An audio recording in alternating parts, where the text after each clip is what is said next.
inside my own world of make-believe. I love everything. Fire spreading all around my room. My world's so bright, it's hard to breathe, but that's alright. What? Hush.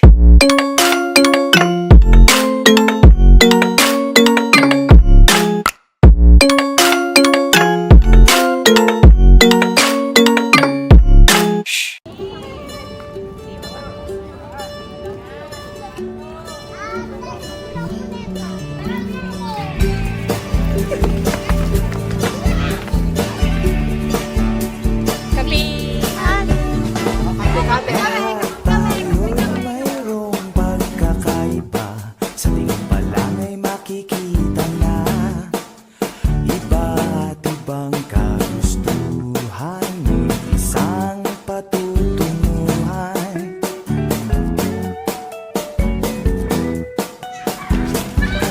Matmat, tara! Sali ka dito!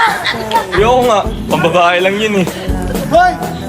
Di ka! Dito na lang tayo! Ang halaga sa iyo, nais mong ipakilala. Boy! Galingan mo, boy! Patumbay mo yan! Sino ka man talaga?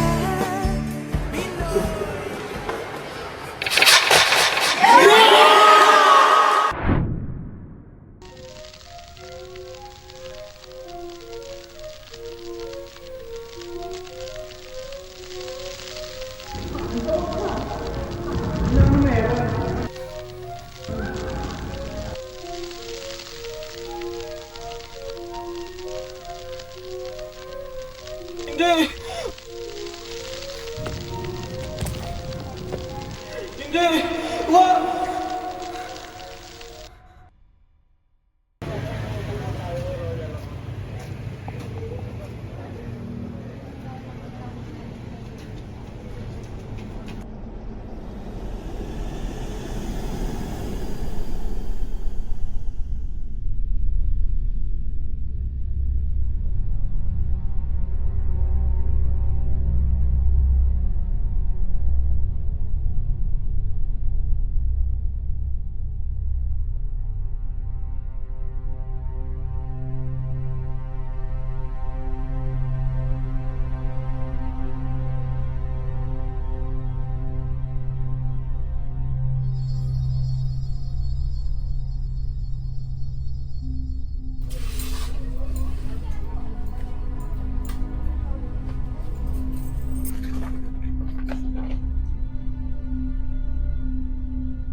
O anak, andyan ka na pala. Mami, O teka, ano nangyari dyan?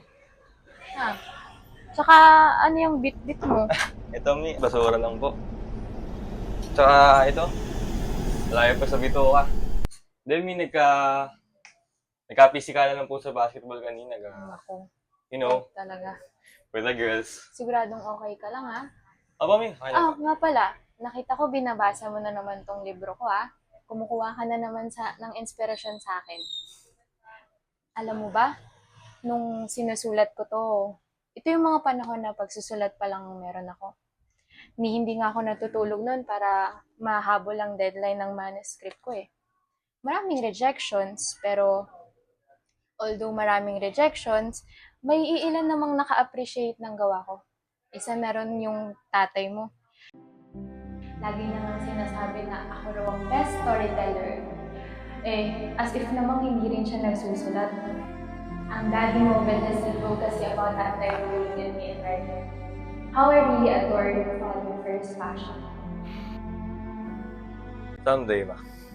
Someday I'll be just like you.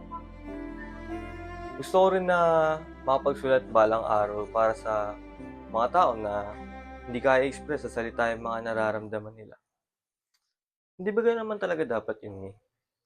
Ang mahalaga, naiyakap mo yung emosyon na mababasa mo. Tama. Anak ka nga talaga namin ng tatay mo. Ay, tama na. Magbihis ka na at mag-ayos. Samahan mo ko sa palengke at pauwi na ang daddy mo.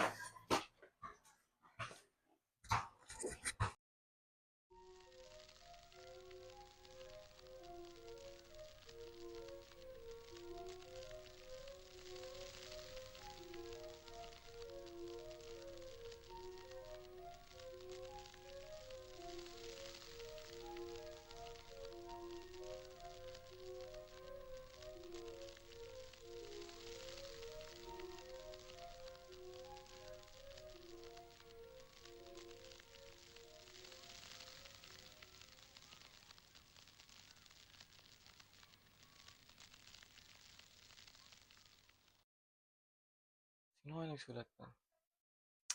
Teo, matagal ka pa ba? Para kang babae kumilos. Ito na, ma. Pero boy, si Lebron, no? Lupit. Di pare, ang ganda ka ng laro nila eh. Diba? Uy pare, idol! Velasco, ikaw na naman! Ano? Diretso boy, kilos, Kilos! Star Wars ka dyan ha. Diyan ka. Dito ka ako. Ganda ng t-shirt mo ah! Ano, nakatanga ka dyan? Ayaw mo kumilos. Nginginig-nginig po. Ang pogi mo eh, no? Pogi. Pero isipin mo, yung tatay mo, kaya niyang paglaban yung mga nabubuli, pero ikaw ano?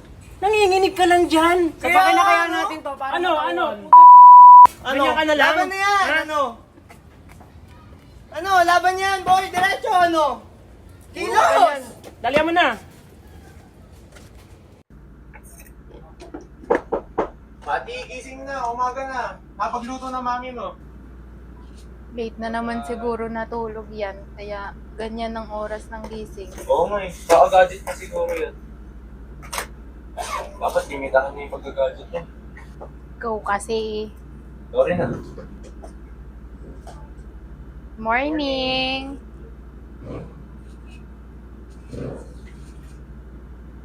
Ma, ano ulam? Yung paborito mo, egg tsaka hotdog. Bilisan mo na kumilos dyan, malilate ka. Tsaka Han, pinako na yung lunch mo. Busin mo yan ah. Maraming salamat. Oo na rin ako. Magkakape na rin na lang siguro muna ako. Okay, sige. Mag-iingat ka ha. Oo ba? Diyan yan. Bye-bye. Bye-bye. Love you. Ingat lagi. Alis na ako ha. Okay, mag-iingat. Oh, Matt. Naiwan ng tatay mo yung papeles niya. Dalhin mo yan at kailangan niya yan sa trabaho. Sige ba, May? Okay. Mag-aaral lang mabuti. Ingat.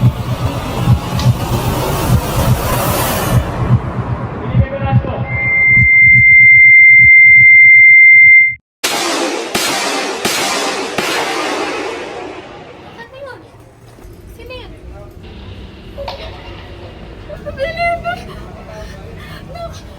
Ano nangyari?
Ano na boy? Pupunta na yung magdarasal.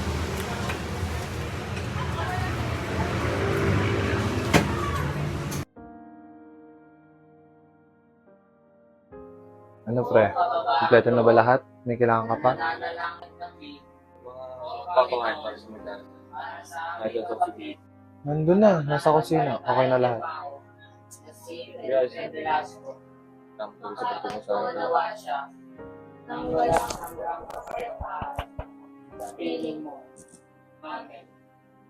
Sa ngalan ng Ama, ng Anak, ng Espiritu Santo. Amen. Ay, boy. Ay, huwag na po. Okay lang po. Salamat po. Maraming salamat ah. Salamat po. Salamat po.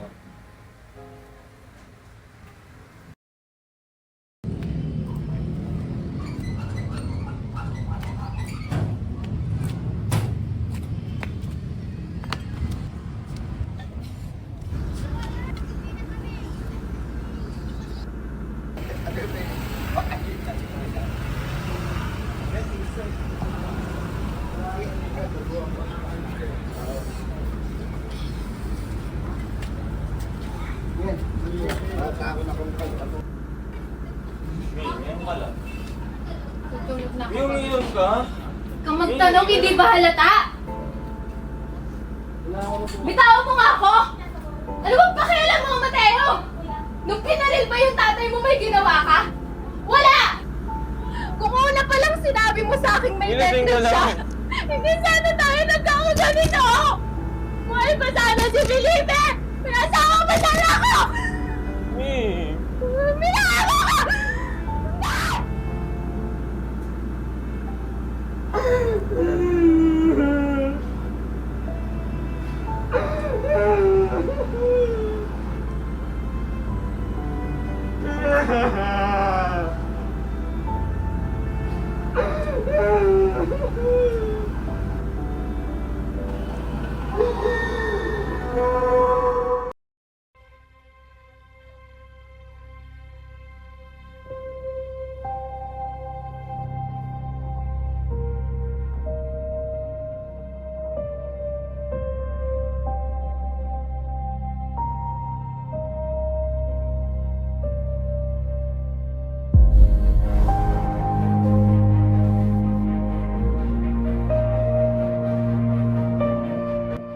Sabi nila, illegal naman daw siya dahil sa tatay niya. Yeah. Sila ba naman ng bayan? Who hasn't heard about what happened, di ba? Guys, baka naririnig kayo.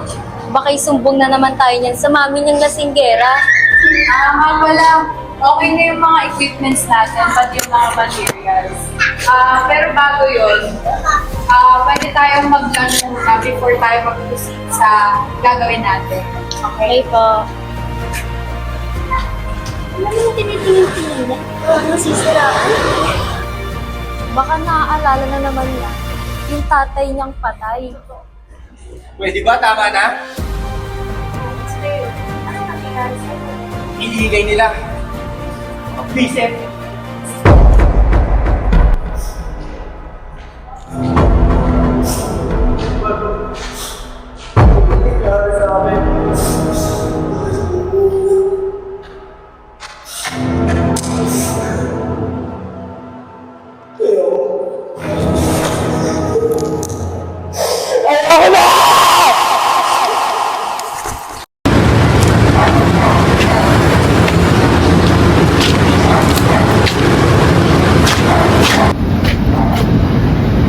Ano nangyari sa'yo? You look like shit, Mateo. Ganyan ka na ba talaga kabastos? Kita mo nagsasalita pa ako ah. Huwag mo akong tinatalikuran. Namatay ang tatay mo nang dahil sa'yo. Tapos anong gagawin mo sa akin ngayon? Babastusin mo ako? Ang kapal na mukha mo! Ma, did you ever ask me how I felt when we lost Dad? Tinanong mo ba ako kung ano nararamdaman ko, ha? Wala ka na kasi ibang ginawa kung hindi isisi sa akin ang lahat na parang kasalanan ko kung bakit namatay ang Daddy. Mateo, bumalik ka dito! Mateo!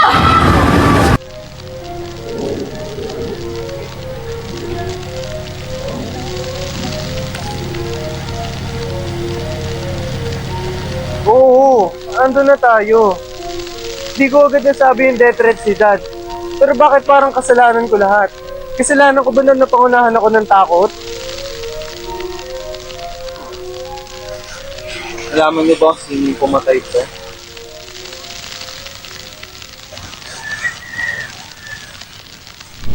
Padala mo to kay Felipe Velasquez. Siguro doon yung lalabas ng malinis. At walang makakita sila. Alam mo na kabalik na ito, boss.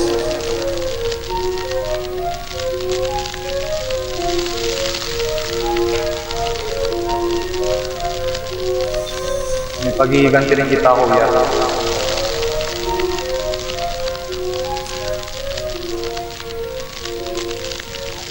Sir, please help me find justice for my brother's death.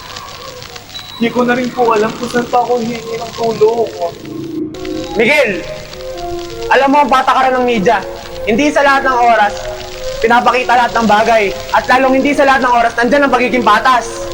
Sir, parang awa mo na po. I've been friends with your son since we were kids, and he has looked up to you because of your advocacy. If you don't want to help me, then fine. I will tell him. Sige! Subukan mo paandarin yung dila mo. Kapag hindi mo tinikom yung bibig mo, sisiguraduhin ko sa'yo lalo na magkakagulo. Naintindihan mo? Ito bang kailangan mo? O ayan, konting tulong ko sa'yo. Pero ayaw ko lang makikita yung pagmumukha mo.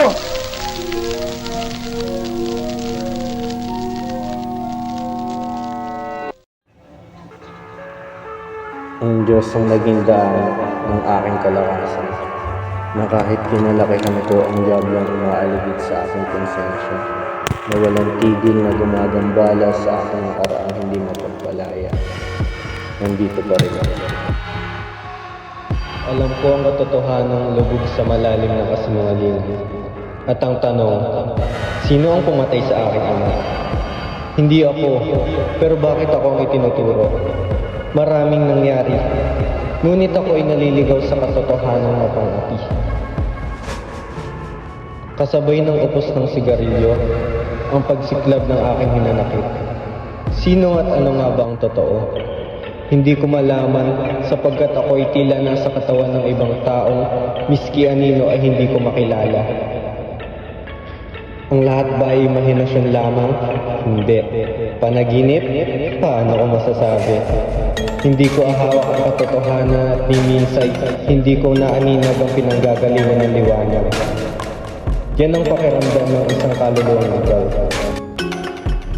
Sa kabila ng digmaan sa buhay na aking kinaharap, masasabi kong ang pinakamahirap ay ang sarili at ang mga mahal sa buhay. At sa matagal na panahon, ang pagkamatay ng aking ama ay nanatiling isang misteryo na hanggang ngayon ay walang sagot. Wala nga ba? O sadyang may mga tao lang na pinipilit pagtakpan ng katotohanan? O baka may mga tao pa rin niyayakap ka ng kasinungalingan? Ito ang aking katanungan. Ikaw ba ay patuloy na mahuhulog sa mga patibong? O titindig ng may matibay na binong?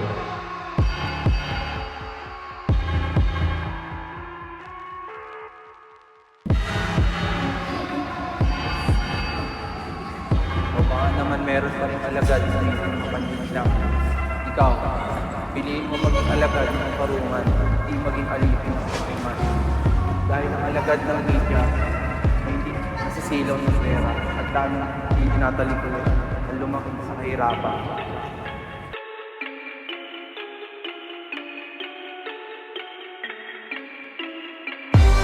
I live inside my own world of make-believe. Kids screaming in the cradles, profaneries. I see the world through eyes covering ink and blanche. Cross all the ones who heard me cries and watch me weep. I love everything. Fire spreading all around my room. My world so bright, it's hard to breathe, but that's alright.